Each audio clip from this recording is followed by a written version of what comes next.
Bismillah ar-Rahman ar-Rahim. In the name of God, the Merciful, the Compassionate, Your Highness Sheikh Tamim bin Hamad Al Thani, the Amir of the State of Qatar, may God preserve Your Royal Highness, Excellencies. It is an honor for me to speak before you today, and I'm pleased to extend my sincere thanks and appreciation to His Excellency Mr. Charles Michel, the President of the European Council, for hosting this historic first summit between the Gulf Cooperation Council and the European Union. The convening of this summit stems from the strategic partnership between the two sides and the enduring friendship and cooperation between the GCC and the EU, aimed at enhancing opportunities for growth, prosperity and stability in both regions.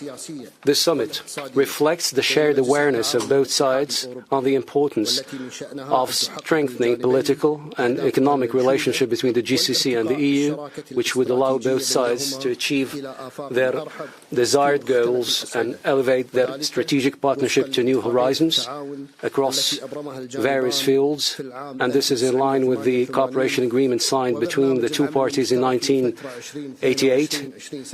and the joint action program for the period 2022-2027, which includes constructive mechanisms and proposals for cooperation in political, security, economic and other areas. Your Highnesses, Excellencies and honourable guests, we truly take pride in this distinguished relationship that has secured a high position in various fields, including political coordination and cooperation in energy, academia, health and culture. And here I would like to highlight, Your Highnesses, Excellencies, the commercial relations between our two regions as follows. First, statistics indicate that the trade exchange between the GCC and the EU exceeded $204 billion in 2022, representing approximately 13% of the GCC's total trade in goods. Two, the total value of the GCC's exports to the EU reached $106.3 billion in 2022, while imports amounted to about $98 billion towards our region. Three, as for direct investments are concerned, both regions have become prime destinations for investments, providing real investment opportunities alongside the economic and political stability. And direct investments between our regions now exceed hundreds of billions of US dollars, spanning strategic sectors like energy, environment, transportation, construction, real estate, tourism, pharmaceuticals and others. While these figures are impressive, our strategic partnership has great potential to reach even higher levels of trade, economic, political and security integration, and of course to enhance communication between the two peoples. This historic summit will undoubtedly propel this integration forward towards achieving our shared aspirations. Your Highnesses, Excellencies, the threats and challenges facing our world today necessitate ongoing consultation and collective action to maintain cooperation between our nations across all areas in pursuit of security, growth and stability for our regions and the entire world. Today we meet while the Gaza Strip is enduring a war waged by Israeli occupation forces with innocent Palestinian civilians paying the price. While we feel pain and sorrow for the atrocities against the Palestinian people, we reaffirm the GCC's stance, calling for an immediate and complete ceasefire and the unrestricted access of humanitarian relief teams. We also firmly reject the forced displacement of civilians in the Gaza Strip and stress the need to adhere to international law, international humanitarian law as well. This requires from us to take the necessary measures to take collective efforts to halt this war and to pressure Israel to allow humanitarian aid to reach the Palestinian people. The absence of a ceasefire in Gaza has led to escalating violence in Palestinian territories and has extended to conflict to Lebanese lands. The targeting of commercial ships and transit tankers in the Red Sea has also disrupted trade supply chains, resulting in significant losses for exporting and importing countries and also raising consumer prices considerably.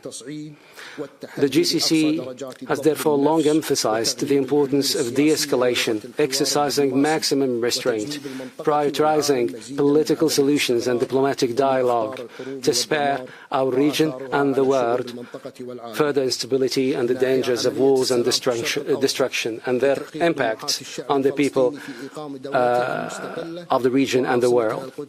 Reviving the peace process in the Middle East to fulfill the aspirations of the Palestinian people in establishing their independent state with East Jerusalem as its capital along the 1967 borders remains the only path to security and stability in the region.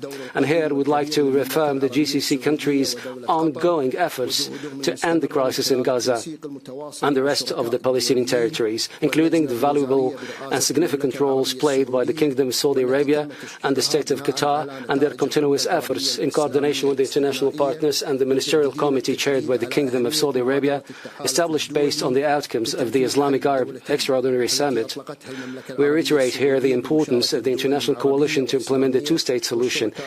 It's an initiative that was launched by Saudi Arabia in cooperation with Arab and Islamic countries and European partners, which aims to establish the Palestinian state in alignment with relevant United Nations resolutions and the Arab peace initiatives. In Ukraine, the GCC has always emphasized the importance of upholding the principles of international law and the United Nations Charter, maintaining the existing international order based on respect of the sovereignty, territorial integrity and political independence of states, non-interference in internal affairs, and refraining from the use or threat of use of force. The GCC has made numerous efforts to resolve the crisis between Russia and Ukraine, to reach a ceasefire and to resolve the crisis politically, favoring dialogue and negotiations. This includes efforts for the exchange of prisoners between the two sides. And here we'd like to commend with pride the genuine efforts made by the United Arab Emirates, Saudi Arabia and the State of Qatar in this direction. Your Highnesses, Excellencies, I'd like to take this opportunity to extend my deepest thanks and appreciation to His Excellency Mr.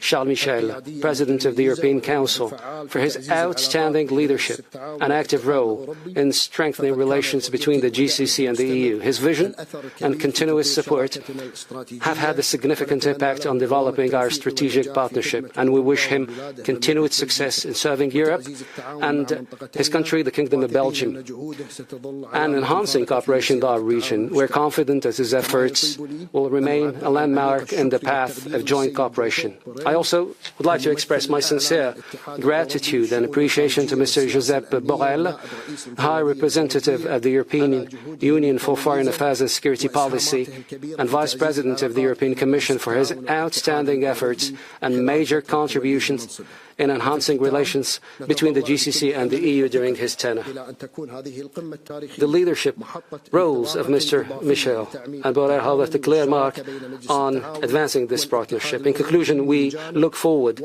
with hope and confidence that this historic summit will serve as a launchpad for deepening cooperation and partnership between the GCC and the EU, and that it will yield results that enhance stability and prosperity in our regions and around the world. The future of our cooperation cooperation is promising, with great potential to fulfill the aspirations of our peoples for greater economic, political and security integration, hoping that this summit paves the way together toward a brighter future that realizes our shared aspirations for building a peaceful world.